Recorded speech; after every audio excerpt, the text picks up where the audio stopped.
Hello दोस्तों, कैसे हो आप सब। उम्मीद करती हूँ अच्छे होंगे। तो क्या आपको सेंटेंसेस फ्रेम करने में प्रॉब्लम होती है या फिर ये डिसाइड कर पाने में मुश्किल होती है कि ये किस तरीके के सेंटेंस हैं? तो आपको बिल्कुल भी फिक्र करने की जरूरत नहीं है, क्योंकि मैं आ गई हूँ आपके सारे मुश्किलों को दूर करने के लिए सेंटेंसेस से रिलेटेड। तो चलिए अब शुरू करते हैं। तो क्या आप बता सकते हैं कि सेंटेंसेस आखिर होती क्या है? तो सेंटेंसेस उन ग्रुप ऑफ वर्ड्स को मिला के बनाया जाता है जिससे कि कोई उस सेंटेंस की मीनिंग निकलती हो। For example, I go to market daily. इससे हमें पता चल रहा है कि मैं रोज मार्केट जाती हूँ। अब इन्हीं वर्ड्स को अगर मैं थोड़ा उलट पुलट करके लिख दूं, जैसे कि market I daily go to, तो क्या इस का कोई मीनिंग निकल रहा है? नहीं। तो इसका मतलब ये क्या है? ये सेंटेंस नहीं है। किसी भी सेंटेंस को बनाने के लिए तीन चीजों की जरूरत पड़ती है। एक है सब्जेक्ट, वर्ब और ऑब्जेक्ट। तो आगे बढ़ने से पहले मैं आपसे कुछ क्वेश्चन पूछना चाहती हूँ। तो क्या आपको पता है सब्जेक्ट क्या होता है, प्रेडिकेट क्या होती है? ओके, और ऑब्जेक्ट के बारे में कुछ नहीं?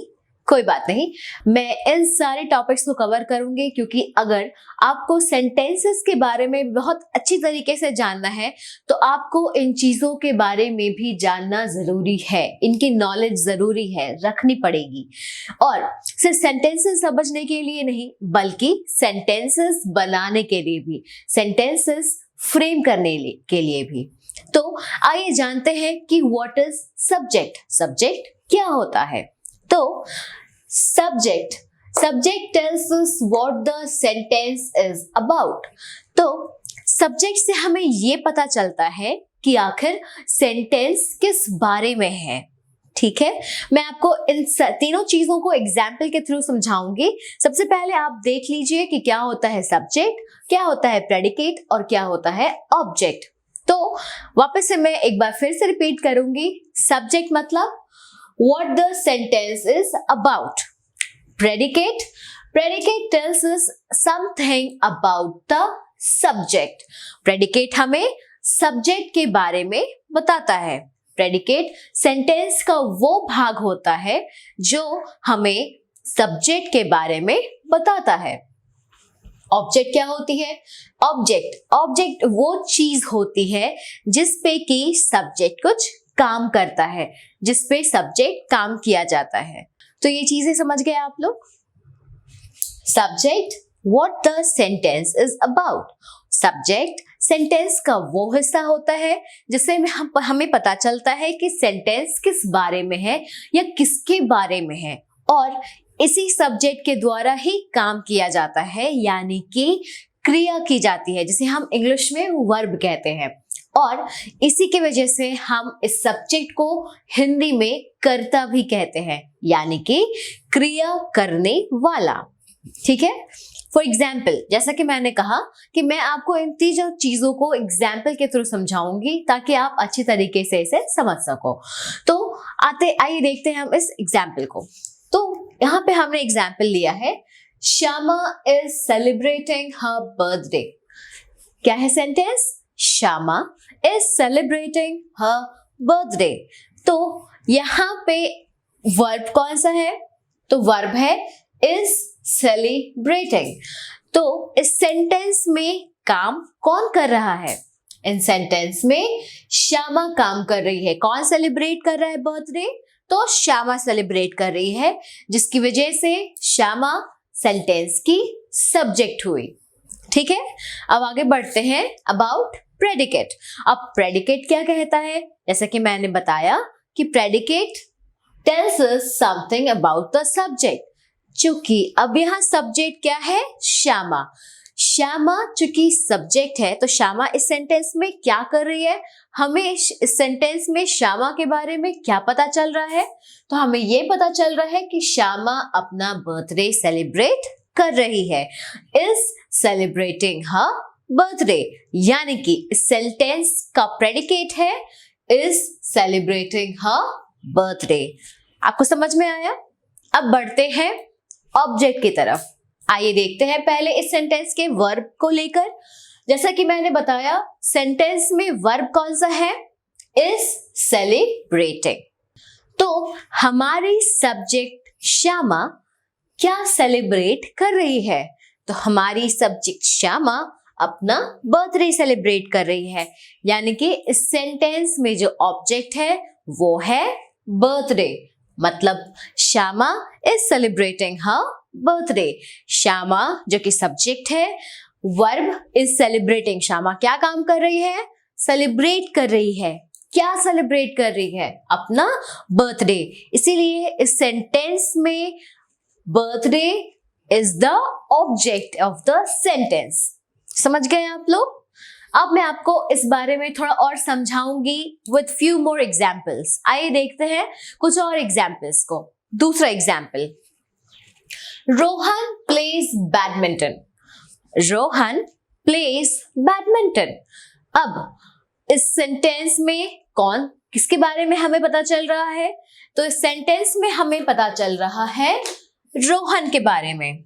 इस सेंटेंस में हमें पता चल रहा है रोहन के बारे में। तो रोहन क्या हुआ हमारा इस सेंटेंस का सब्जेक्ट। अब इस सेंटेंस में रोहन के बारे में हमें क्या जानकारी मिल रही है? तो रोहन के बारे में हमें पता चल रहा है कि रोहन बैडमिंटन खेलता है। रोहन प्लेज बैडमिंटन, यानी कि इस सेंटेंस का प्रेडिकेट हो गया प्लेज बैडमिंटन। अब आइए जानते हैं इस सेंटेंस में ऑब्जेक्ट क्या है। क्योंकि हमें पता है कि सेंटेंस में वर्ब क्या है फर्स्ट ऑफ ऑल, तो वर्ब इस सेंटेंस में है प्लेस। हमारे इस सेंटेंस का वर्ब है प्लेस। तो रोहन क्या खेल रहा है? तो रोहन बैडमिंटन खेलता है। ओके, समझ गए? यानी कि इस सेंटेंस का ऑब्जेक्ट क्या है? इस सेंटेंस का ऑब्जेक्ट है बैडमिंटन। समझ में आया आप लोगों को इजीली? ओके, अब आइए चलते हैं हमारे थर्ड एग्जाम्पल की तरफ, जो है he cooked dinner for his friends. He cooked dinner for his friends. तो इस सेंटेंस, ये सेंटेंस किसके बारे में है? डिनर कुक कौन कर रहा है? तो ये डिनर कुक ही, यानी कि हमारा जो ये प्रोनाउन है ही इज कुकिंग डिनर, यानी कि जो करता है इस सेंटेंस में, यानी कि जो क्रिया करने वाला, जो डिनर को करने वाला काम है वो किसके द्वारा हो रहा है? वो ही के द्वारा हो रहा है। इसकी वजह से he is the subject of the sentence. अब ये ही, इसके बारे में हमें सेंटेंस में क्या पता चल रहा है? ये ही हमारा क्या काम कर रहा है? तो he cooked dinner for his friends, यानी कि cooked dinner for his friends is the predicate in the sentence. समझ में आया?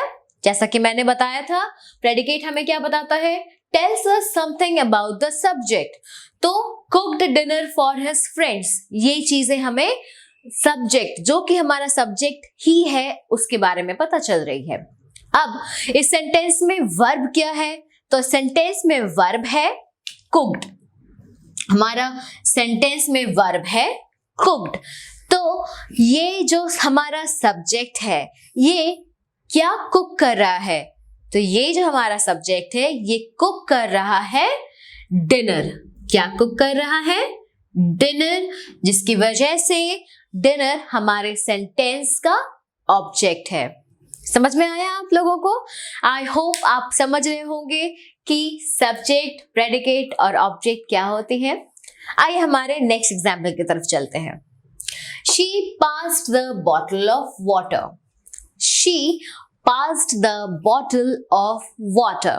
यानी कि इस सेंटेंस में सब्जेक्ट क्या है? यानी कि जो क्रिया कर रहा है वो कौन है? वो है हमारी she। और इस सेंटेंस में जो सब्जेक्ट she है, इसके बारे में हमें क्या पता चल रहा है? she ने क्या किया? she ने पास किया द बॉटल ऑफ वाटर, यानी कि ये pass the bottle of water is the predicate in the sentence. समझ में आया आप लोगों को? अब जैसा कि मैं कहती हूं, ऑब्जेक्ट को आइडेंटिफाई करने के लिए हमें उसके पहले वर्ब को आइडेंटिफाई करना होगा। तो इस सेंटेंस में वर्ब क्या है? तो इस सेंटेंस में वर्ब है पास्ट। कौन सा क्रिया है? पास्ट। ये हमारा वर्ब है। अब शी ने क्या पास किया? तो शी ने पास किया द बॉटल ऑफ वाटर। तो द बॉटल ऑफ वाटर हमारा सेंटेंस का ऑब्जेक्ट है। समझ रहे हो आप लोग? अब आइए चलते हैं हमारे नेक्स्ट एग्जाम्पल की तरफ, जो है my father dropped me at school. My father dropped me at school. तो इस सेंटेंस में हमें किसके बारे में पता चल रहा है? इस सेंटेंस में हमें पता चल रहा है माई फादर के बारे में। तो इसीलिए ये हमारे सेंटेंस का सब्जेक्ट हो गया। अब इस माई फादर के बारे में हमें क्या बताया जा रहा है? तो माई फादर के बारे में बताया जा रहा है कि इन्होंने ड्रॉप्ड मी एट स्कूल। तो dropped me at school will be the predicate. ठीक है, समझ गए आप लोग? अब जैसा कि मैंने पिछले सेंटेंस में भी कहा था, we will have to identify the verb in the sentence in order to identify the object। हमें verb को आइडेंटिफाई करना पड़ेगा सेंटेंस में, ताकि हम ऑब्जेक्ट को आइडेंटिफाई कर सकें। तो इस सेंटेंस में वर्ब क्या है? तो इस सेंटेंस में वर्ब है ड्रॉप्ड। ये है हमारा वर्ब। अब फादर ने किसे ड्रॉप किया या क्या ड्रॉप किया? तो यहां पे हमें पता है ये है मी। किसे ड्रॉप किया? मी को ड्रॉप किया। इसीलिए ये मी जो है ये हमारा हो जाएगा object. So my father dropped whom? So my father dropped मी। इसी वजह से me will be the object of the sentence. तो अभी तक में इतने सारे एग्जाम्पल्स को देखकर आपको समझ में आ गया होगा कि सब्जेक्ट क्या होता है, प्रेडिकेट क्या होता है और ऑब्जेक्ट किसे कहते हैं, और मोस्ट इंपॉर्टेंटली सेंटेंस क्या होता है, ये तो जान ही गए होंगे। बेसिकली सेंटेंस को फ्रेम करने के लिए हमें 3 चीजों की जरूरत पड़ती है। वो है सब्जेक्ट, वर्ब और ऑब्जेक्ट। आप इन सारे सेंटेंसेस में देख सकते हो कि इस सेंटेंस में 3 चीजें बिल्कुल मेन है। पहला है सब्जेक्ट, वर्ब और तीसरा है ऑब्जेक्ट। क्योंकि सब्जेक्ट है तो प्रेडिकेट होना ही है, लेकिन सबसे इंपॉर्टेंट है सब्जेक्ट, वर्ब और ऑब्जेक्ट। बिना इन तीनों के सेंटेंस फ्रेम करना इज इम्पॉसिबल, या फिर मीनिंगफुल सेंटेंस आपकी फ्रेम नहीं होगी। तो अगर आप कोई सेंटेंस फ्रेम करना चाह रहे हो तो आपको इन तीनों चीजों को दिमाग में रखना होगा। वो क्या है? वो है सब्जेक्ट, वर्ब और ऑब्जेक्ट। और ये इन्हीं तीनों सीक्वेंस में आगे बढ़ते हैं। सबसे पहले सब्जेक्ट होता है, फिर हमारा वर्ब आता है, उसके बाद तीसरा ऑब्जेक्ट आता है। समझ रहे हो इन चीजों के बारे में? अब आगे बढ़ेंगे हमारे टाइप्स ऑफ सेंटेंसेस के बारे में। तो दोस्तों, अगर आप जूनियर लेवल से या फिर इनिशियल लेवल ऑफ ग्रामर की बुक्स देखोगे तो उसमें हमारी basically 4 types of sentences mention की गई है। पहला है डिक्लेरेटिव या फिर असर्टिव सेंटेंस, दूसरा इंटरोगेटिव सेंटेंस, तीसरा इंपरेटिव और चौथा है एक्सक्लेमेटरी सेंटेंस। पर जैसे ही आप हायर क्लासेस में जाओगे आपको 3 और सेंटेंसेस के बारे में पता चलेंगी, और वो है सिंपल सेंटेंसेस, कंपाउंड सेंटेंसेस और कॉम्प्लेक्स सेंटेंसेस। तो इस वीडियो में मैं इन सारे तरीके के सेंटेंसेस को एक्सप्लेन करूंगी अलोंग विद देयर एग्जांपल्स। तो अगर आप जूनियर क्लासेस में हो तो you can only deal with the first 4 sentences, और अगर आप और ज्यादा जानना चाहते हो टाइप्स ऑफ सेंटेंसेस के बारे में तो watch the video till the end. Video को अंत तक देखें। और दोस्तों, अगर आप इस वीडियो को इंग्लिश में सुनना चाहते हो तो मैंने अपना लिंक इस डिस्क्रिप्शन बॉक्स में डाल दिया है, वहां जाइए, लिंक खोलिए, वीडियो देखिए। अगर आपको पसंद आ रहा है do like and comment and subscribe as well. तो चलिए आगे बढ़ते हैं हमारे नेक्स्ट टाइप ऑफ सेंटेंस के बारे में, और जो है assertive sentence या फिर declarative sentences? assertive या फिर declarative sentence.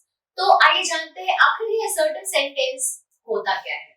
तो assertive sentence declares or asserts a statement, feeling, opinion, incident, event, history or anything. ठीक है. तो assertive sentence वो सेंटेंस होते हैं जो किसी भी चीज को डिक्लेयर करते हैं, जैसे कि नाम में ही डिक्लेरेटिव है, assertive है, यानी कि जो किसी चीज को डिक्लेयर करते हैं, बताते हैं, स्टेट रखते हैं, स्टेट करते हैं, सामने रखते हैं. तो इन चीजों में क्या क्या चीजें आ सकती हैं? या तो वो स्टेटमेंट हो सकता है, या हम अपनी फीलिंग्स को एक्सप्रेस कर सकते हैं, या अपनी ओपिनियन रख सकते हैं, या किसी इंसिडेंट के बारे में बता सकते हैं, या फिर किसी इवेंट या कुछ हिस्ट्री के बारे में. ठीक है, समझ गए आप लोग क्या है assertive sentence? अब इसका एग्जाम्पल देखते हैं. मैंने कई सारे एग्जाम्पल्स लिए हैं यहाँ पे, जैसे कि सुहानी इज अ गुड गर्ल. सुहानी एक अच्छी लड़की है. तो ये या तो एक स्टेटमेंट हो सकती है या फिर मेरी पर्सनल ओपिनियन हो सकती है. ठीक है. दूसरा एग्जाम्पल है she feels good when someone appreciates her. she feels good जब कोई उसे अप्रिशिएट करता है. तो यहाँ पे इसे हम फीलिंग भी मान सकते हैं या फिर ओपिनियन भी मान सकते हैं. नेक्स्ट एग्जाम्पल है she is always humble with everyone. she वो हमेशा सबके साथ humble रहती है. इसके बाद है she got the first prize last year. उसे पिछले साल फर्स्ट प्राइज मिला था. The tournament is to be held tomorrow. Tournament कल को शुरुआत होगी. She plays with passion. वो अपने पैशन से खेलती है. ठीक है, अब तक उम्मीद करती हूँ अब तक आप समझ गए होंगे कि assertive sentences क्या होती हैं. ठीक है, अब एक और चीज है इन assertive sentences के बारे में, वो ये कि assertive sentence हमेशा शुरू होती है कैपिटल लेटर से and always ends with a full stop. हमेशा फुल स्टॉप से एंड होती है. जैसा कि आप सब सारे सेंटेंसेस में देख सकते हो, मैंने हर सेंटेंस के एंड में फुल स्टॉप डाला है, यानी कि ये सारे assertive sentences हैं. assertive sentences के दो टाइप होते हैं. पहला है affirmative sentence या फिर जिसे हम लोग पॉजिटिव सेंटेंस भी कहते हैं, और दूसरा है नेगेटिव सेंटेंस. ठीक है, तो जैसा कि नाम में ही है अफर्मेटिव. अफर्मेटिव वो सेंटेंस विच जो अफर्म करते हैं, यानी कि स्टेट करते हैं, डिक्लेयर करते हैं, और ये सेंटेंसेस हमेशा या ज्यादा करके पॉजिटिव टर्म्स में लिखे जाते हैं. ठीक है, अब नेगेटिव सेंटेंस जैसे कि नाम में ही नेगेटिव है, ये वो सेंटेंसेस होते हैं जिसमें कि कुछ ऐसी चीजें स्टेट की जाती है जो ट्रू नहीं है या फिर इनकरेक्ट है. और इस सेंटेंसेस में हमेशा ऐसे वर्ड्स होते हैं जैसे कि नो, नॉट, नेवर. यहाँ पे मैंने कुछ एग्जांपल्स भी लिखे हुए हैं, आप देख सकते हो. affirmative sentence और negative sentence. जैसे कि affirmative sentences हुए I eat fruit daily.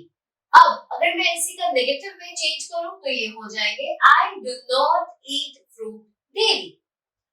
दूसरा एग्जाम्पल है she played volleyball. अब इसे जब हम नेगेटिव में चेंज करेंगे तो it will be she did not play volleyball. तो आप देख रहे हो कि इस पॉजिटिव सेंटेंस में कुछ चीजें स्टेट की जा रही हैं पॉजिटिवली. ठीक है, अब नेगेटिव सेंटेंस वो होते हैं जिसमें कि कुछ वर्ड्स लाइक नॉट. आप देख सकते हो दोनों ही सेंटेंस में हमने नॉट वर्ड लगाया है, यानी कि ये दोनों ही सेंटेंस किस टाइप के सेंटेंस है? ये दोनों ही नेगेटिव सेंटेंस है. समझ गए आप लोग इतनी दूर तक? अब आइए जानते हैं हमारे दूसरे तरीके के सेंटेंस के बारे में, जो है इंटरोगेटिव सेंटेंस. इसे हिंदी में हम प्रश्नवाचक वाक्य भी कहते हैं. ठीक है, अब नाम में ही प्रश्नवाचक है, प्रश्न यानी कि क्वेश्चन पूछने वाले सेंटेंसेस. वो सेंटेंसेस जिसमें कि सवाल किए जाते हैं. sentences which state that sentences that ask questions, sentences that ask question, ठीक है। और ये जो इंटरोगेटिव सेंटेंस होते हैं ये हमेशा एंड होते हैं क्वेश्चन मार्क से। किससे? क्वेश्चन मार्क से। जैसा कि यहाँ पे कुछ एग्जांपल्स हम लोग देख लेते हैं। पहला है व्हाट इज योर नेम, आपका नाम क्या है। और आप देख सकते हो मैंने इन सारे सेंटेंसेस के एंड पर एक क्वेश्चन मार्क लगाया है। क्यों? क्योंकि ये सारे इंटरोगेटिव सेंटेंसेस हैं और इन सारे सेंटेंसेस में हमने क्वेश्चन पूछा है। How do you go to school, आप कैसे स्कूल जाते हो। Why didn't she come to school today, वो आज स्कूल क्यों नहीं आई। व्हेन इज योर बर्थडे, आपका बर्थडे कब है। समझ गए? इंटरोगेटिव सेंटेंस बहुत ही इजी जिसमें हम कुछ प्रश्न करते हैं। अब आते हैं हमारे दूसरे तरीके के सेंटेंस के बारे में जो है इंपरेटिव सेंटेंस। तो imperative sentences that give instructions, जिसमें हम कुछ इंस्ट्रक्शन देते हैं, एडवाइस करते हैं, कमांड देते हैं या फिर रिक्वेस्ट करते हैं। ऐसे सेंटेंसेस को हम कहते हैं इंपरेटिव सेंटेंस। और इंपरेटिव सेंटेंस हमेशा एंड होती है एक फुल स्टॉप से, ठीक है। जैसा कि हमने कहा ये कुछ इंस्ट्रक्शन देती हैं। इंस्ट्रक्शन का एक एग्जांपल हमने ले रखा है, रीड द क्वेश्चंस केयरफुली। ये एक तरीके का इंस्ट्रक्शन है जो हम दे रहे हैं अपने लिसनर को। तो यहाँ पे रीड द क्वेश्चंस केयरफुली एक इंपरेटिव सेंटेंस कहलाएगा। दूसरा एग्जांपल है हमारा take the medicine on time. ये एक तरीके का एडवाइस है, दवाइयां समय पे लीजिए। क्लोज द विंडो, ये एक कमांड हम कह सकते हैं या फिर ऑर्डर कह सकते हैं कि क्लोज द विंडो, विंडो बंद करो। Next is pass the bottle of water please. जब हम किसी से रिक्वेस्ट करते हैं, जैसा कि हमने कहा यहाँ पे रिक्वेस्ट, तो pass the bottle of water please. और जिस सेंटेंस में प्लीज लग गया हो वो आप समझ सकते हो कि वो कैसा सेंटेंस है। वो एक इंपेरेटिव सेंटेंस है जिसमें कि हमने रिक्वेस्ट किया है, ठीक है। अब आइए जानते हैं हमारे नेक्स्ट तरीके के सेंटेंस के बारे में जो है एक्सक्लेमेटरी सेंटेंस।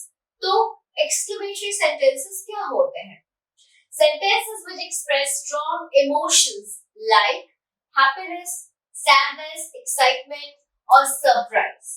तो एक्सक्लेमेटरी सेंटेंसेस वो होते हैं जिसमें कुछ अपने स्ट्रॉन्ग इमोशंस को सामने रखते हैं। अब ये इमोशंस या तो खुशी की हो सकती है या फिर दुख की बात हो सकती है या फिर कुछ सरप्राइजिंग बात हो सकती है या फिर कुछ एक्साइटिंग बात हो सकती है। For example how beautiful the painting is. अब ये how beautiful the painting is ये या तो एक्साइटमेंट की हो सकती है, हैप्पीनेस की हो सकती है या सरप्राइज की भी हो सकती है, ठीक है। इसके बाद है oh we lost the match, हम मैच हार गए।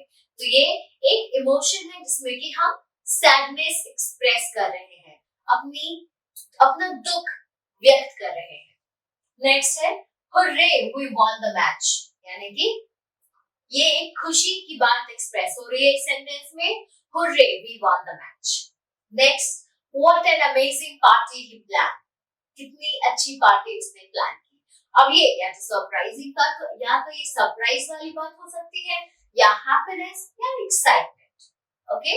और एक चीज आप और नोट कर सकते हो दोस्तों, वो ये कि इन सारे सेंटेंसेस के एंड पर मैंने एक मार्क लगाया है जिसे हम एक्सक्लेमेशन मार्क कहते हैं। और ये एक्सक्लेमेटरी सेंटेंसेस हमेशा एक्सक्लेमेटरी मार्क से एंड होते हैं, ठीक है।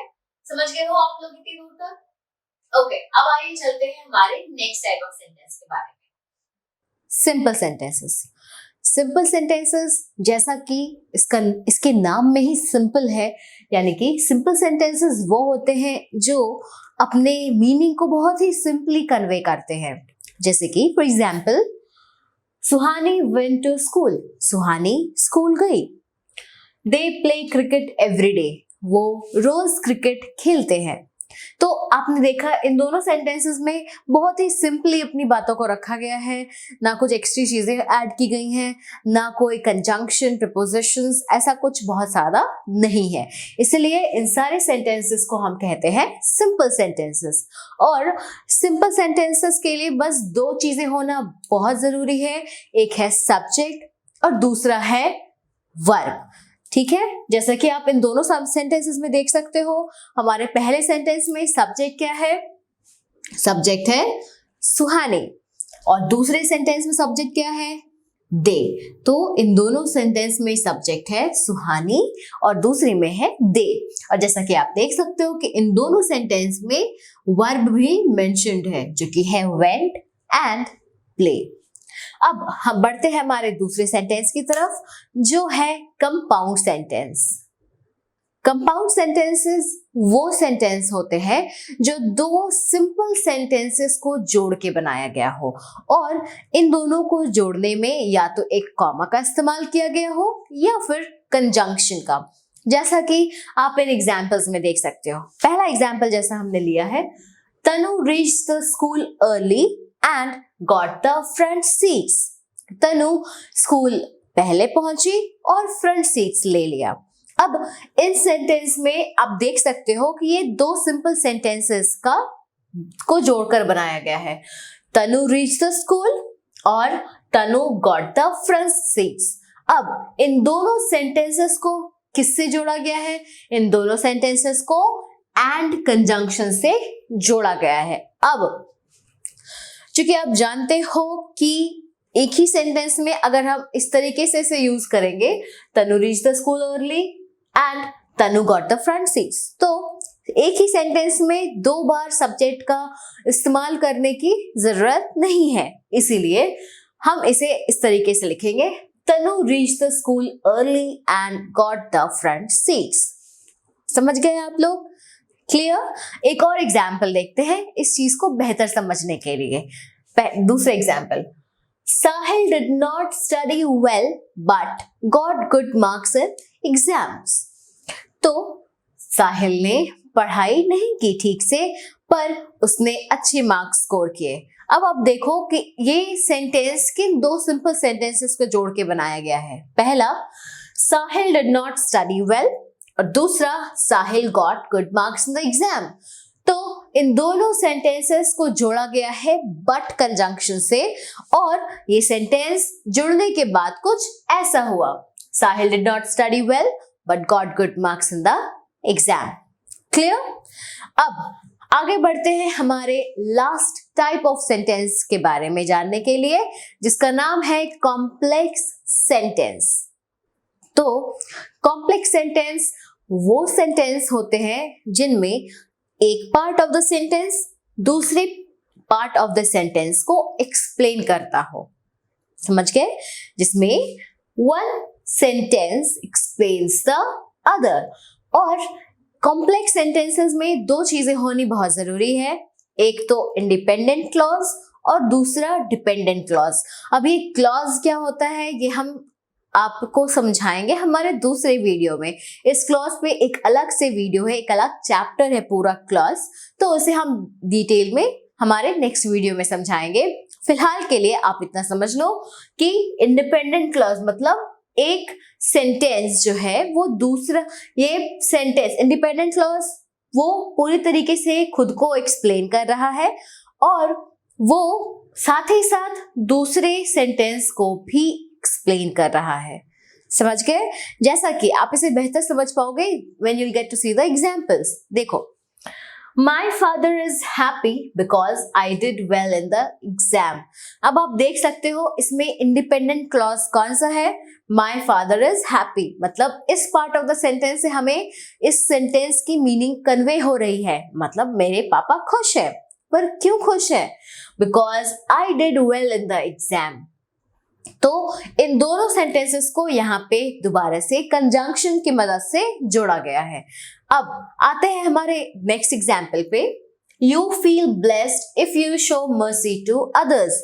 आप ब्लेस्ड फील करोगे, क्यों? कब? जब आप दूसरों को मर्सी शो करोगे। ठीक है, तो यहाँ पे भी आप देख सकते हो कि इस यू फील ब्लेस्ड इफ, अब ये इफ के जो पार्ट है ये पहले पार्ट को एक्सप्लेन कर रहा है। यू फील ब्लेस्ड कब? If you show mercy to others. समझ गए आप लोग कि ये सारे सेंटेंसेस के बारे में अगर कोई भी डाउट होगी आपको किसी भी सेंटेंस से रिलेटेड या फिर कुछ भी टॉपिक से रिलेटेड इस चैप्टर के, प्लीज मुझे बताएं हमारे कमेंट सेक्शन में। तो ये था हमारा chapter sentences and its types. Thank you.